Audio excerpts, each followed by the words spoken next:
दोस्तों, सबसे पहले तो आपको स्वतंत्रता दिवस की हार्दिक शुभकामनाएँ। इसी के साथ मैं ये कहना चाहता हूँ कि स्वतंत्रता दिवस के लिए हमारी स्वतंत्रता के लिए कितने लोगों ने अपना बलिदान दिया था। कितनों ने अपनी जान न्यौछावर करके हमें आज़ादी दिलाई थी।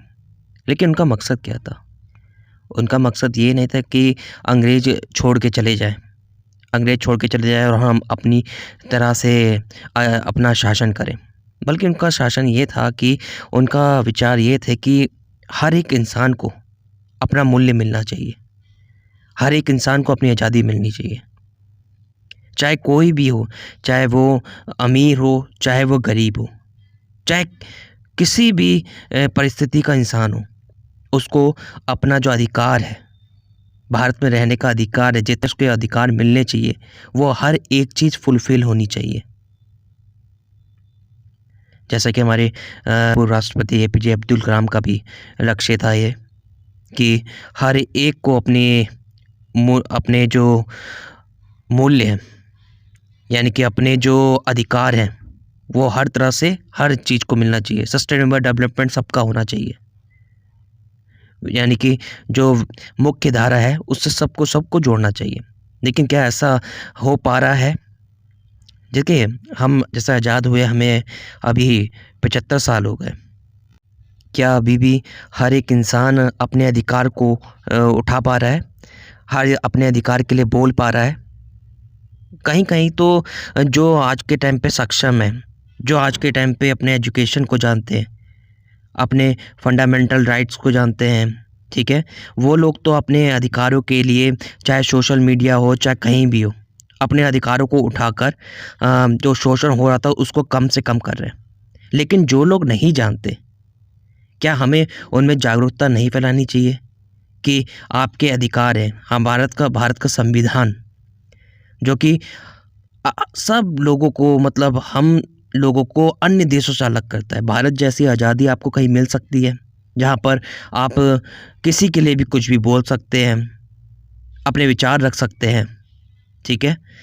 ऐसा आपको कोई अन्य देश में नहीं मिलेगा, इतनी आज़ादी आपको कहीं अन्य देश में नहीं मिलेगी। बस अब यह होना चाहिए कि हर एक इंसान को अपना अधिकार मिलना चाहिए।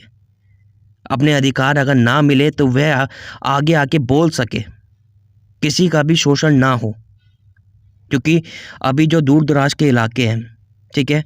वहाँ पर क्या होता है, कहीं-कहीं पर मेरी किसी से बात हुई तो उन्होंने बताया कि जो दूर-दराज के इलाके जहाँ पर इलेक्ट्रिसिटी भी कम रहती है और भी रहते हैं, तो वहाँ वो अधिकारों के प्रति इतने सजग है ही नहीं, जितने कि हमारे शहरी लोग हैं, ना? तो मैं यही कहना चाहता हूँ कि अपने आस-पास जो भी हो, आप उनको जागरूक कीजिए। हमारा सबसे बड़ा हम क्या कहते हैं कि हम चलो बाहर जाके काम करते हैं। हमें बाहर जाके क्या अगर अपने घर में ही काम कर लें, अपने घर के लोगों को ही सजग कर लें कि उनके साथ शोषण ना हो, ठीक है? हर एक मुद्दे पर हम आवाज़ उठा सकें। तो ऐसे करते-करते अगर सब लोग ऐसे ही सोचें, तो पूरे भारत में जितने भी परिवार हैं, वो सब सजग हो जाएँगे। तो यही तो हम चाहते हैं कि सारे के सारे लोगों को अपना अधिकार मिलना चाहिए। ठीक है?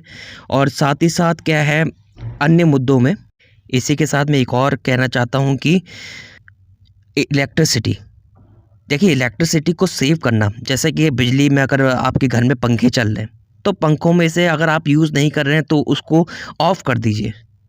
इसका मतलब आप ये नहीं दिखा रहे हैं कि आप कंजूस हैं, इसका मतलब आप योगदान दे रहे हैं।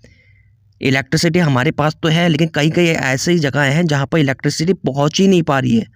अगर इलेक्ट्रिसिटी सेव होगी, ठीक है, हम कम से कम कंज़्यूम करेंगे तो क्या होगा? तो अन्य जगहों पर इलेक्ट्रिसिटी पहुँच पाएगी। साथ ही साथ कोयला नहीं जलेगा, ठीक है? रिन्यूएबल एनर्जी रहेगी, ठीक है? तो ऐसे करके ये चीज़ करिए। बाकी एक पानी का मुद्दा है। पानी का मुद्दा आपको कहीं भी पानी बहते हुए दिखे, नदियों की बात नहीं कर रहा हूँ, टंकियों की बात कर रहा हूँ। अगर टंकी से कहीं भी बहता हुआ दिखे आप उसे बंद कर दीजिए। क्योंकि कई-कई जगहों पे मैंने ये भी देखा है कि पानी लगातार बह रहा है, किसी को कोई मतलब नहीं है। आज के टाइम तो अधिकतर लोग जागरूक हो चुके हैं, लेकिन फिर भी क्योंकि आगे आना है हमें इन फ्यूचर पता है कि इन सब चीज़ों की कमी हो जाएगी। तो क्यों ना हम अभी से भविष्य की पीढ़ियों के लिए ये सुरक्षित रख सकें, हम अपने बच्चों के लिए सुरक्षित रख सकें ये सामान, है ना?